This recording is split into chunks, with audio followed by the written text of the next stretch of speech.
La capitale régionale du Nord, Garoua, a abrité ce 24 avril 2015 un important atelier interrégional d'appropriation et de vulgarisation de la réforme de la maîtrise d'œuvres techniques dans la réalisation des projets d'infrastructure. Réunis autour d'Abada Somo Siméon, représentant du ministre des Travaux publics, les responsables des services déconcentrés, des maîtres d'ouvrage et œuvres techniques de la Damawa, de l'extrême nord et du Nord ont pris acte du décret du Premier ministre du 21 novembre 2014 portant organisation de la maîtrise d'œuvres techniques dans la réalisation des projets d'infrastructure. L'atelier de Garoua, à la suite de celui de Yaoundé, de Kribi et Limbe, avait pour objectif d'améliorer la performance et la gouvernance technique dans les différentes phases d'élaboration des études techniques et d'exécution des travaux à réaliser par l'État d'une part, par les collectivités territoriales décentralisées et les entreprises du secteur parapublic ou public d'autre part. Autant de raisons qui justifient l'organisation de cet atelier. Il en ressort que le ministère des Travaux publics est désormais responsable de la maîtrise d'œuvre de toutes les études et tous les travaux d'infrastructure. Meublés par les exposés et les débats, les participants de l'atelier de Garoua ont bénéficié de l'éclairage des experts dans ce domaine afin de mieux comprendre les dispositions du décret signé par le Premier ministre le 21 novembre 2014.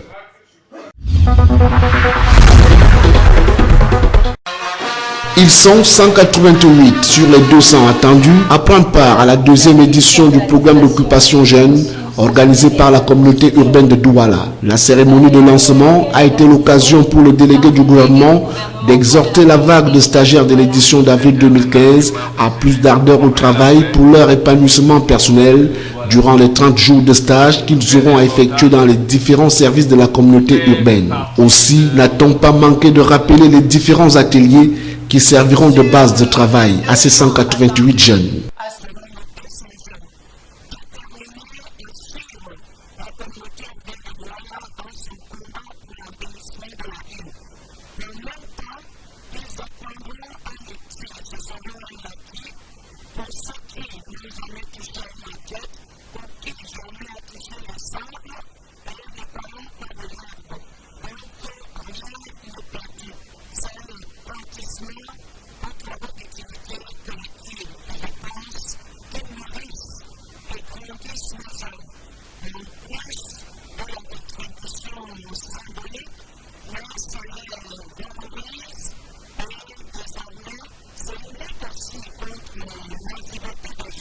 Pour mémoire, la première édition 2015 tenue en février a mis en stage 181 jeunes.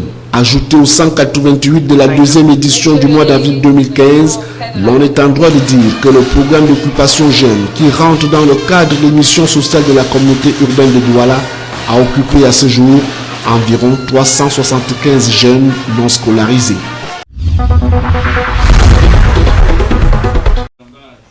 Les assises de Douala, organisées depuis ce 22 avril 2015 par l'Union du Conseil des chargeurs africains, en abrégé UCA, revêtent une double importance. Il s'agit tout d'abord d'établir sur les résolutions prises lors des 2 dernières assises, notamment la réunion du comité directeur tenue du 4 au 6 février 2015 à Kinshasa et la 7e journée des chargeurs africains tenue en novembre 2014 dernier au Congo-Brazzaville. Il est prévu la signature d'un protocole avec les conseils de chargeurs de l'Afrique australe représenté par Madame Prenda.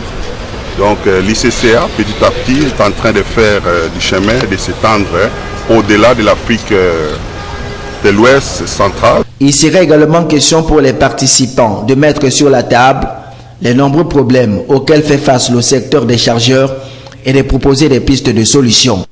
Les opérateurs économiques agissent de manière individuelle, ils ne savent pas se mettre ensemble, ils ne sont pas souvent au fait de la législation des pays dans lesquels ils vont commercer.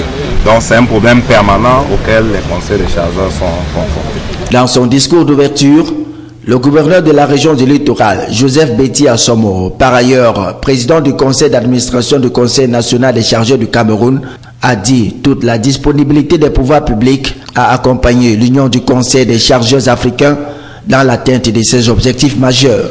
Les participants venus de la sous-région Afrique centrale et même d'ailleurs vont séjourner pendant 3 jours dans la capitale économique. Qui est en cas La salle des actes de la communauté urbaine de Garoua a servi ce vendredi 24 avril de cadre à la cérémonie d'installation officielle du commissaire régional de scout pour le Nord. Il s'agit de Yuguda Bizudrum, âgé d'environ 37 ans. Il a été installé par le commissaire général Madame Soa Claudine en présence du gouverneur Jean Abaté Edi, le délégué régional de la jeunesse et de l'éducation civique pour le Nord et plusieurs responsables des forces de l'ordre. Avant l'installation de ce jeune pétri d'expérience en matière de scoutisme, Madame la commissaire générale lui a rappelé l'importance du rôle qu'il aura à jouer pour relancer et redynamiser le scoutisme qui depuis un certain temps tend à disparaître. Nord, comme dans toutes les autres régions, nous voulons revenir retrouver les notions de civisme, essayer de ramener les enfants à savoir être, à savoir faire, qu'ils puissent savoir qu'ils sont le Cameroun de demain et que sur eux, après nous, reposera l'évolution de notre pays. Le gouverneur du Nord, quant à lui, dans son discours, a relevé la lourde tâche qui attend ce jeune commissaire et a indiqué la place qu'occupe la jeunesse aux yeux du chef de l'État Paul Biya pour le vaste chantier entrepris par lui au profit de l'émergence du Cameroun à l'horizon 2035.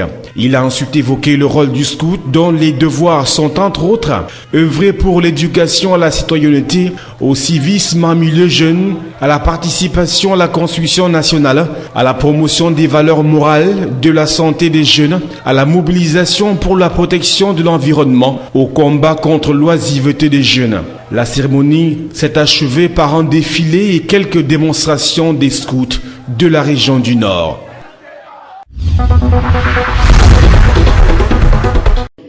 La fête nationale de l'unité édition 2015 va se célébrer sous les signes de la fraternité, de l'humanité et du refus de la violence. Pour Pierre Ismaël Bidongpat, cette 43e édition de la fête nationale qui se célèbre le 20 mai prochain devrait être un moment fort de consolidation de l'unité nationale, de l'intégration nationale, de la paix, de la tolérance et de l'harmonie. Au cours de la deuxième réunion préparatoire, le programme national harmonisé a été présenté à l'assistance. Du 9 au 13 mai 2015, des équipes du ministère de la Jeunesse et de l'Éducation civique séjourneront dans la région de l'extrême nord. Les journées du 15 et 16 mai seront respectivement consacrées au travail communautaire et à la marche de l'unité dans tous les chefs-lieux des unités administratives du Cameroun.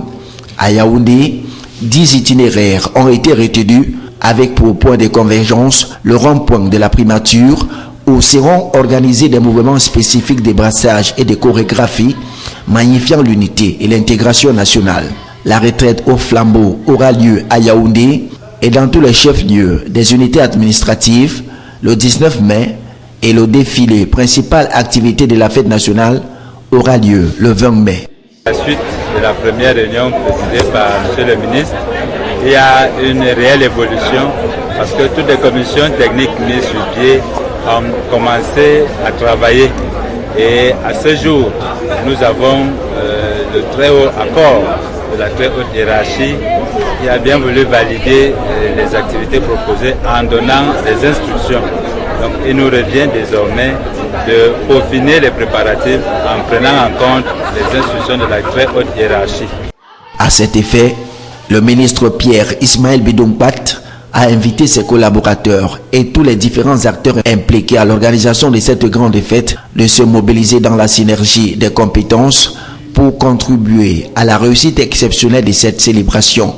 Il s'agit d'accompagner les populations à célébrer avec panache, joie et fierté leur unité, leur humanité et leur fraternité.